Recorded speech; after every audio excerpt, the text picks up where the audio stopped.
Bien, pues vamos a comenzar en este módulo de procesos psicosociales, viendo el liderazgo como un proceso psicosocial.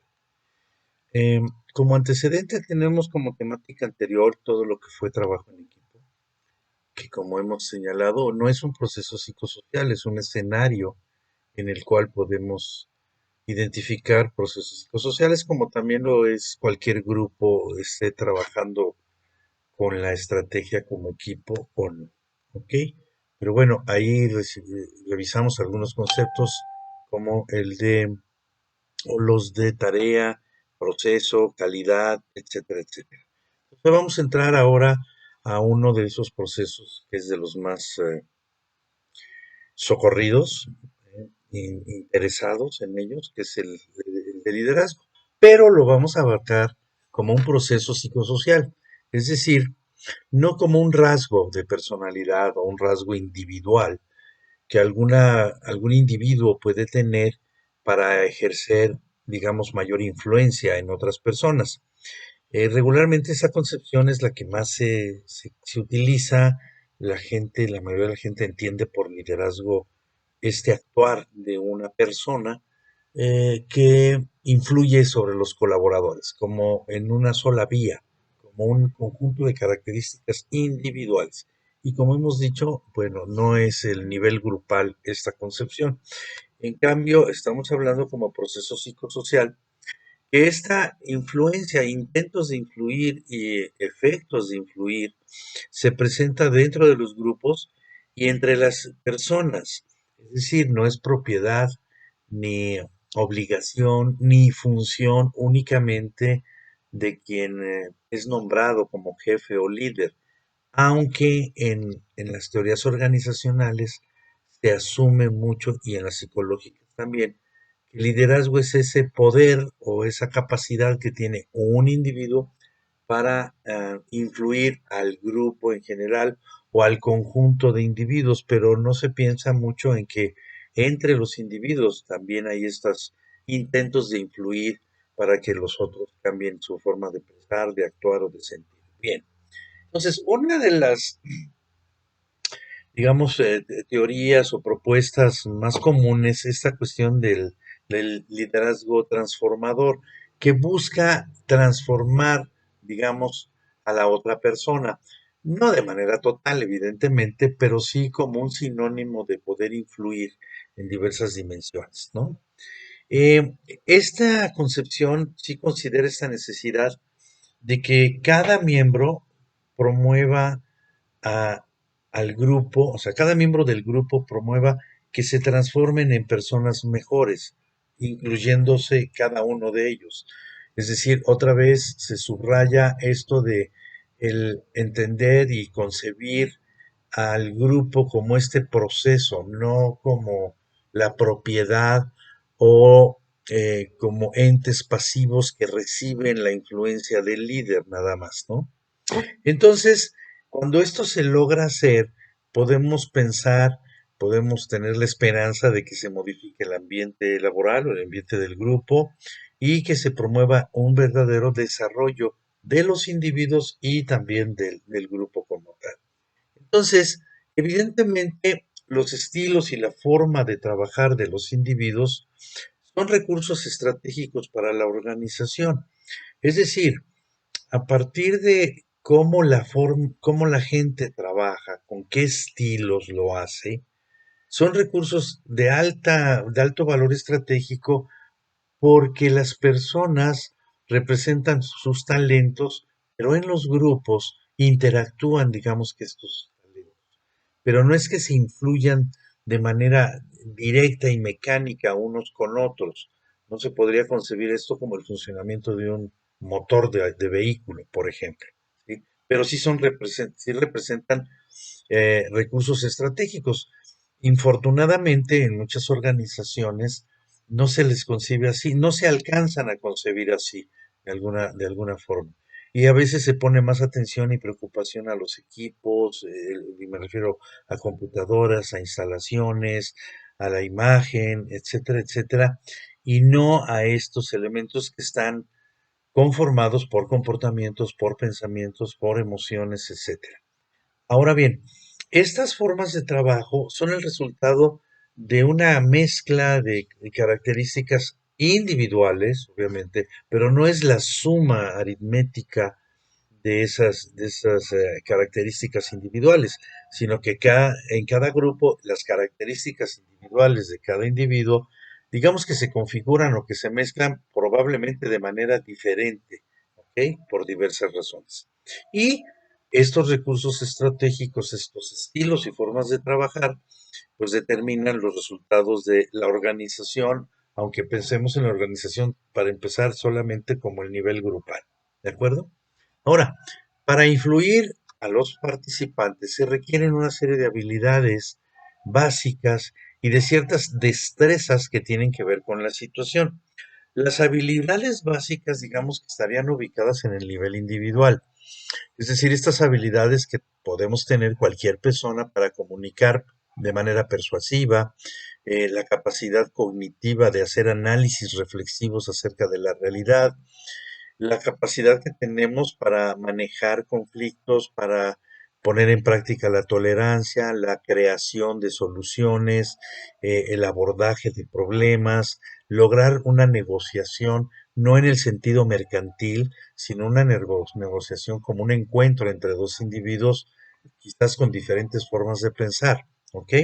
Y la toma de decisiones, es decir, este atrevimiento de entre dos o tres opciones, tomar una como línea de acción y correr los riesgos que esto implica. Pero estas son habilidades básicas y de tipo individual o de nivel individual. Por otro lado, las destrezas situacionales tienen que ver con la expresividad que puede haber ante cierta situación. Es decir, puede haber personas que son muy expresivas en algunas cosas, pero ya en otras son más bien más tranquilos, podríamos decir. ¿De acuerdo? Entonces, la emotividad, el manejo de la racionalidad, pero en situaciones donde hay otras personas, el transmitir una visión, el mostrar fuerza física, no en el sentido violento, obviamente, sino de empeño, de empuje, y la capacidad de percibir como tal, ¿de acuerdo? Entonces, podríamos decir que estas son algunas de las principales características que se ven. Y bueno, por otro lado tenemos, y ya en la lectura habrán revisado, digamos, este enfoque teórico denominado de liderazgo situacional, en donde se implica que quien trata de ejercer influencia sea capaz de utilizar alguno de estos cuatro estilos que se manejan en, en la situación adecuada para ello. Es decir, implica que el ejercicio de este poder de la influencia sea flexible, pero si el individuo parte de que uno de estos es el mejor, pues es el que va a utilizar, ¿de acuerdo? Entonces, de hecho, dentro de este enfoque teórico, pues aparecen, digamos, cuatro estilos de dirección que no son tipos de líderes, que es una desviación que se tiene cuando no se conoce más a fondo la teoría de Hershey y Blanchard, que es de donde surge este enfoque teórico. Ujú. Entonces, hablan de estos estilos, por ejemplo, el estilo de ordenar, que tiene una alta orientación hacia la dimensión tarea, es decir, las cosas que se hacen, la especificación de actividades, etcétera, y poca preocupación, digamos, por la relación entre los miembros del grupo, las relaciones que hay en el grupo. Otro estilo que es el de vender, que es una alta orientación hacia la tarea, en esto es similar al estilo de ordenar, pero aquí hay un alto comportamiento o preocupación hacia la relación, se cuida también esto. Digamos, en el estilo 3 de participar, entonces aquí la orientación hacia la tarea es menos intensa, ¿no? Se hace con menos frecuencia y es menos intensa y se invierte más tiempo en el comportamiento de la relación, ¿ok? Y finalmente la de delegar, el estilo de delegar, que es baja orientación a ambas dimensiones, tanto a la tarea como a la relación, que podríamos decir es el sueño esperado por quien dirige grupos, en el sentido de que el grupo sea lo suficientemente, valga, autosuficiente y que pueda prescindir de alguien que lo dirija y que les diga qué hacer, que lo supervise, etcétera. Pero volvemos a la cuestión, estos niveles de madurez o este estilo 4 de delegación que viene marcado aquí, no es un estatus final al que llegue el grupo.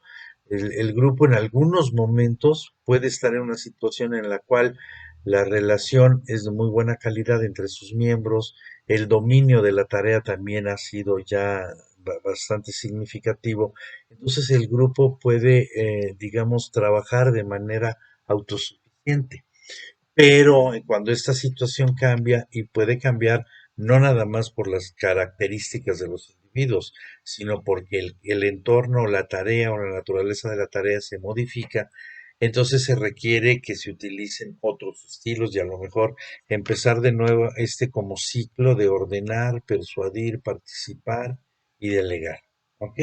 Bueno, en el material, de hecho, se ve esto para seleccionar algunos contenidos teóricos que nos sean de ayuda en este módulo. Hersey y Blanchard plantean estas dos dimensiones, la de tarea y la de relación o proceso, este proceso, digamos, socioafectivo entre los individuos. Y bueno, la dimensión tarea tiene como catálogo, aunque aquí nada más están enlistados, que el grupo sea capaz de fijar metas, que sea capaz de organizarse, es decir, asignar tareas y que las personas adopten estas tareas y que las sepan realizar. Ajá. Definir, establecer y respetar límites de tiempo en una agenda, en una reunión. Dirigir en el sentido de marcar un rumbo y hacer las cosas para alinear los esfuerzos hacia alcanzar ese rumbo. Y controlar los elementos de los cuales depende que la tarea se ejecute y se realice. Esta dimensión de tarea se caracteriza no solo porque está dirigida a la tarea, sino que tiende a ser más objetiva, medible, cuantificable y de alguna manera relativamente más fácilmente observable. Pero ¿qué pasa con la dimensión de relación o de proceso? Aspectos como proporcionar apoyo, comunicar emociones, sentimientos, metas, anhelos, juicios, etcétera, escuchar realmente con atención, dar la retroalimentación a las otras personas entre las personas, facilitar que la gente interactúe. Ajá. Obviamente son elementos de esa dimensión que son no tan fáciles de medir, de cuantificar y por lo tanto de evaluar. Ujú. Y muchas veces lo que señalan estos autores es que a esa dimensión se le pone poca atención. ¿Ok? Ahora bien, es importante tener en cuenta que los grupos en general, digamos que pueden pasar por al menos esas tres fases. La de inclusión, que es sentirse incluido, pero llegar a sentirse incluido porque en realidad hay retroalimentación, hay interacciones de buena calidad entre los miembros, etcétera, etcétera, ¿no? Luego viene la fase de control, que es cómo esta nueva persona o el grupo, si es que es un grupo de reciente creación, pones las reglas para ejercer cierto grado de control que no nada más viene de parte del jefe o del líder, entre comillas, ¿no? Y la fase de aceptación, que es de alguna forma la sumatoria de las dos anteriores, en las cuales aceptamos ciertas normas de control, de autogestión, de regulación, etcétera, etcétera, y nos sentimos incluidos y entonces ya nos sabemos aceptados y hemos aceptado pertenecer a ese grupo, aunque sea para una tarea eventual. ¿Ok? Entonces, el proceso socioafectivo tiene varios elementos, perdón. ¿Cómo se dirige y cómo se profundiza la comunicación? ¿Hacia quién va dirigida? Idealmente, la comunicación tendría que ser también un proceso que se dé de todos a todos, ¿no? Del uno a otro, etcétera, etcétera. No hay nada más la dirección del jefe hacia los colaboradores o viceversa, sino en general con esto. Los patrones de motivación, es decir, cuáles son los elementos que utilizan para tratar de mover a la otra persona. ¿sí? Pero hablemos de patrones más que elementos. No estamos hablando de que qué motiva a la gente y que lo tratemos de generalizar, por ejemplo, con algo como el dinero, ¿no? Hay prestigio, hay identidad, hay orgullo, hay muchos aceptación, reconocimientos que pueden ser elementos que motiven más a unos miembros que a otros dentro del grupo. Entonces, conocer qué patrones hay en el grupo que motive a los individuos, pero partiendo de que no todo mundo se motiva igual por cualquiera de los elementos. Ujú. Los supuestos acerca de la naturaleza humana, si somos mente y cuerpo, espíritu, la gente qué pensamos, la gente es buena por naturaleza, es mala por naturaleza, es decir, cómo nos explicamos la naturaleza del ser humano. ¿No? Entonces, estos supuestos también juegan un papel, intervienen. Los modelos básicos de competir y de colaborar. Hay modelos de competencia y colaboración que ven a estas dos características como incompatibles, ¿ok? O compites o colaboras, ¿no? Pero si colaboras demasiado no es bueno para la competencia. Entonces se ve como una lucha, digamos, entre dos extremos, ¿no? Pero ¿qué modelos básicos tiene la gente en ello? Formas de abordar los conflictos entre las personas. Eh, y aquí tiene que ver la historia personal de cada quien, pero también el clima del grupo y qué se estimula ahí, porque puede haber desde negar los conflictos o de plano decir, cuando hay un conflicto hay que darle con todo hasta derrocar al enemigo o al que piensa diferente a mí, por ejemplo. Y puede haber otras formas de abordaje de mejor calidad, podríamos decir. Tres conceptos que en la lectura vienen quizás muy brevemente definidos, vale la pena subrayarlos. La autoridad formal, digamos que es el porcentaje, la cuota de poder que dentro del organigrama se le asigna un puesto. Y la persona que ocupa ese puesto, pues en automático es propietario de esa autoridad formal. Dar permisos, autorizar algunas cuestiones, tomar algunas decisiones, responder sobre algunos recursos que se le den a la gerencia, al director, a quien esté a cargo, a quien tiene la autoridad formal. Ahora bien, la autoridad tecnológica, hay que aclarar que estas tres autoridades son funciones sociales, no son personas. La autoridad tecnológica es aquella que se adquiere por el grado de dominio de alguna disciplina del saber. Eh, Puede ser algo tecnológico, algo muy técnico, pero puede ocurrir que en un grupo la persona que más sabe y más experiencia tiene de haber resuelto asuntos cibernéticos o de ventas o lo que sea, pues puede ser alguna otra persona que no sea quien tiene la autoridad formal. Puede ocurrir. Lo ideal es que quien sea el jefe sea el que más sabe de eso, pero eso no siempre es así. Ajá. Pero la función siempre existe, la autoridad tecnológica. Y la autoridad real es aquella que el grupo reconoce en alguna persona o en algunas personas, ¿de acuerdo? Eh, que tienen que ver o que surgen del grado de aprecio, de la calidad de las relaciones socioafectivas, este, de la capacidad de comunicación, respeto, admiración que se puede tener por algún miembro del grupo y se le otorga una autoridad real. Entonces, en el primer caso, la autoridad la otorga la estructura, la jerarquía, el organigrama. En el segundo, la autoridad la otorga el conocimiento, el saber, que puede ser, digamos, autodidacta o por experiencia o lo que sea. Y en el último caso, la autoridad real, esa la genera los colaboradores hacia algún miembro del grupo. Idealmente se espera que sea el jefe, ¿no? E idealmente se espera que esas tres funciones de autoridad estén o converjan en quien está al frente formalmente del grupo, pero eso no siempre es así, ¿ok? Bueno, entonces ahora vamos a tratar de ver dentro de porque observar un trabajo grupal es muy complejo. Entonces tenemos que ponernos los anteojos adecuados, no para ver todo, sino para ver lo que nos interesa ver, porque tratar de ver todo es digamos, muy atrevido, ¿no? Muy optimista, ¿no? Entonces, un primer punto es la capacidad de que el observador debe de tener para a- alejarse, separarse de lo observado. En este caso, un desempeño en un grupo, ¿de acuerdo? Entonces, más o menos quisimos dar esta imagen visual para así hacer.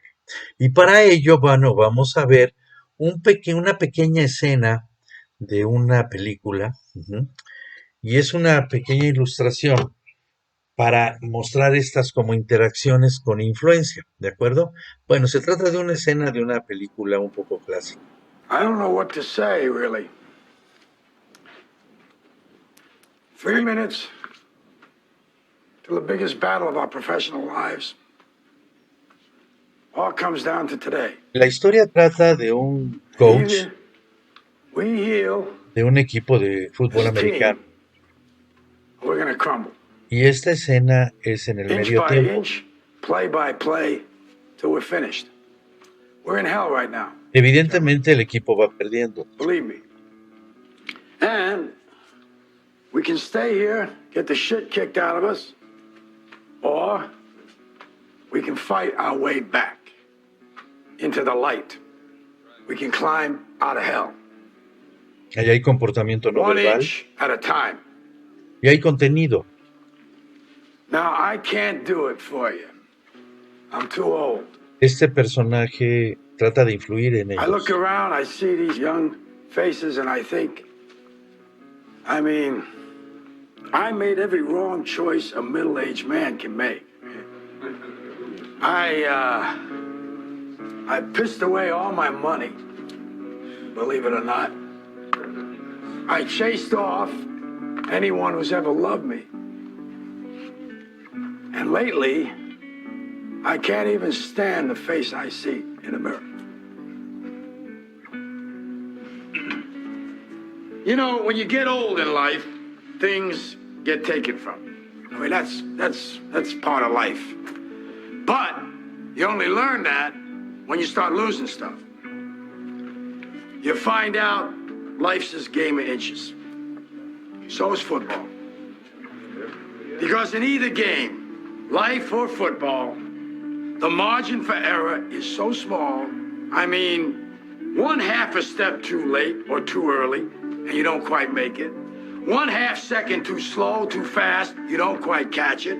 The inches we need are everywhere around us. Hell yeah. They're in every break of the game, every minute, every second.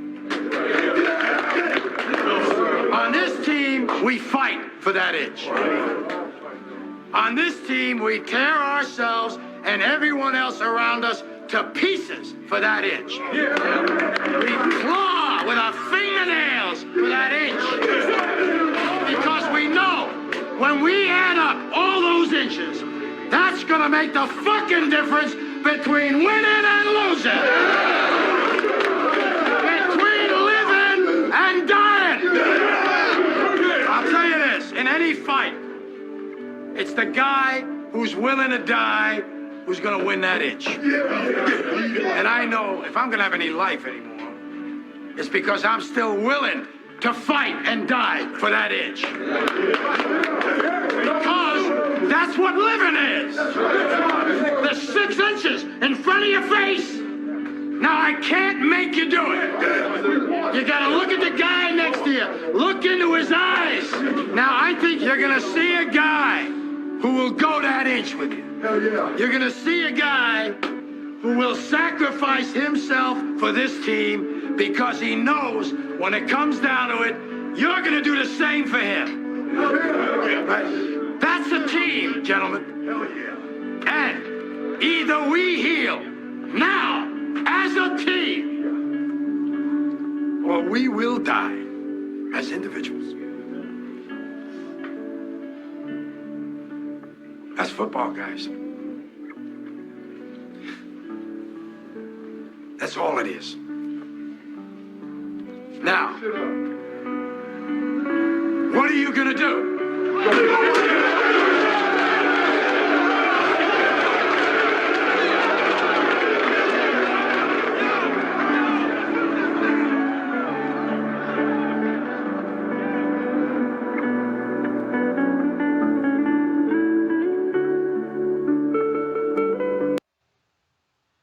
Bueno, entonces digamos que en estas escenas, en estos breves minutos, podemos analizar y conocer, yo sé que es una actuación dramatizada, eh, el ejercicio de la capacidad de influir, en este caso típico entre un líder y el equipo, un equipo que viene perdiendo un partido a la mitad del partido y tiene que motivarlos, ¿no? Vamos a decir.